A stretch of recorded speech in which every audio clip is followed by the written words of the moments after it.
Hey, I'm Richard from Databricks, and let's jump straight into a demo to see Unity Catalog Business Semantics in action.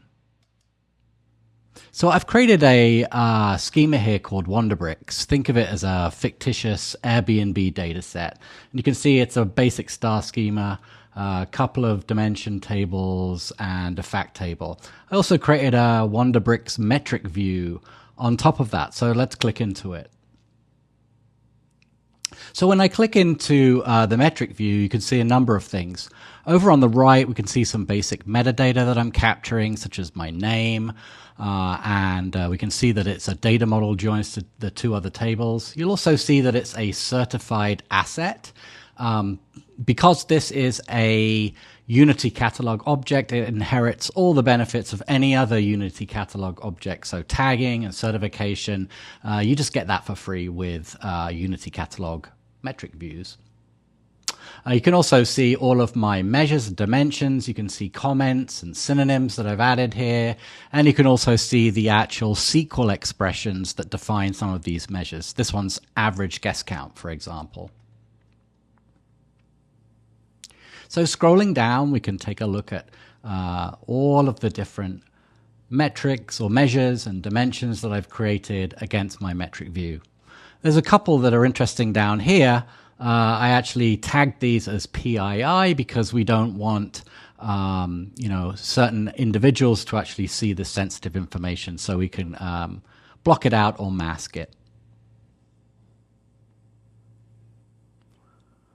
Okay, so scrolling across here, we can actually see the underlying details behind this metric view, which is all captured in this YAML file here.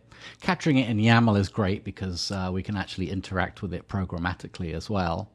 And if I look at my permissions tab here, you can see that only the marketing team have access to this particular metric view, but I could grant access to really anybody, just like I would any other Unity Catalog object. All of the governance, all of the security is maintained in one place because it's all part of Unity Catalog. Looking at lineage here, this is super interesting. I can see all of the upstream and downstream assets that are related to my metric view. So I can see all of the upstream tables that feed into my tables, and I can look at my metric view itself and look at all of the upstream and downstream assets. So here you can see things like tables, dashboards, notebooks, SQL queries, and so on. And like any other Unity Catalog object, I can look at the insights on it. Obviously, there's not much here, but I can see things like who are my most frequent users, frequent dashboards, and so on. I only just built this, so there's not much data that I've captured so far. Okay, so that's how we look at a metric view. Now let's go and look at how we actually create one. So I'm going to click on one of my fact table here, and I'm actually going to create a new metric view based on this table. So to do that, obviously I could do it programmatically. I could write the YAML myself, but I don't want to do that. I'm going to ask Databricks Assistant to create it for me. So I'm simply going to come in here and type help me bootstrap a metric view based on this table and hit return.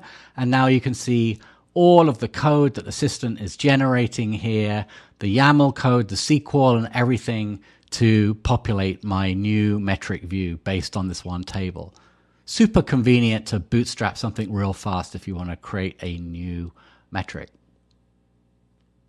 So that all looks good. I'm going to go ahead now, and yep, that definitely looks good in terms of all my measures and dimensions. And I'm going to save this new metric view into the same schema that all of my tables exist in here. So I'm in my Wonderbricks schema, and I'm going to call this metric view 1. Okay, I'm going to click create. And now let's go view this new metric view in Catalog Explorer. So you can see it's really quickly I've created all of these measures and dimensions just by asking Assistant to do so. But it's just pretty basic, so let's go and expand on it a little. I can use Assistant to do, well, really anything. So I'm going to add some more synonyms here for each of my measures and dimensions.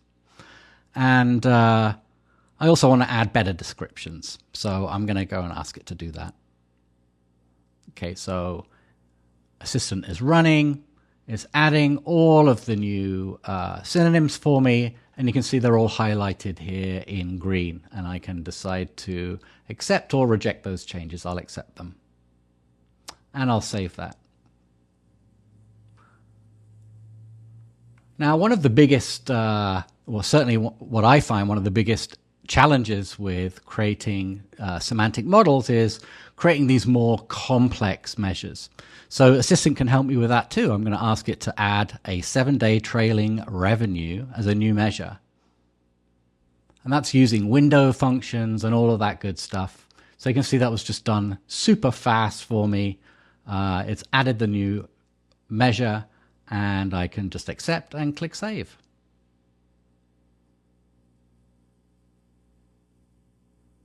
Okay, so let's go back to our Wonderbricks schema and look at our original metric view. And now I want to look at all of the things that I've built on top of this metric view. So the first thing I want to do is look at this AI BI dashboard. So here's my beautiful dashboard. Nothing staggering here. You've seen these before. I've got all my different widgets here. All of these are built straight on top of that metric view. So if I go into my edit view here, I can look at my data, and I can see that I'm actually, this is all built on my Wonderbricks metric view 1. Scrolling down, I can see all of those familiar measures and dimensions that we were looking at earlier. So just dead easy to build a dashboard on a metric view. Once it's declared as a data set, you can just pull up any measure or dimension and add it to a widget, just like I've done here with the total revenue widget that we're looking at for this pie chart. So that's dashboards.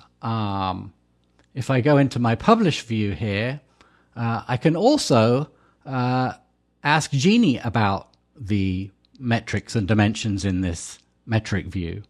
So I'll ask, show me average booking duration over time.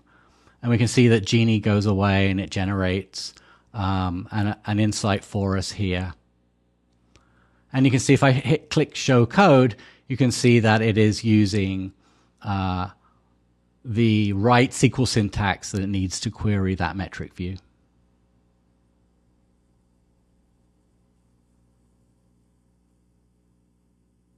That all looks good. All right, so let's open up the full Genie space and have a little bit look in more detail here. So if I click configure, I can actually see, yep, this particular Genie space is sitting on top of the same metric view that my dashboard was. Here's all of my dimensions and measures, just like before. But with LLMs, they need, more context. A little bit more information than a dashboard would need. So for example, I can extend it with agent metadata, like a new synonym here. So I'm going to add a new synonym called average length of stay for my average duration metric. That looks good. And now Genie has learned about it, so I can ask about, show me the average length of stay by booking status.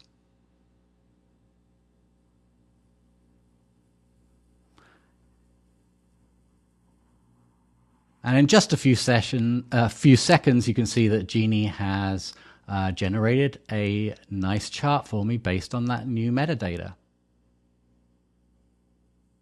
So that's all I had for you today. Metric views are coming into GA very shortly, along with all of the agent metadata as well. We call these together Unity Catalog Business Semantics. And we hope you get a lot of benefit out of using them. Thanks for watching.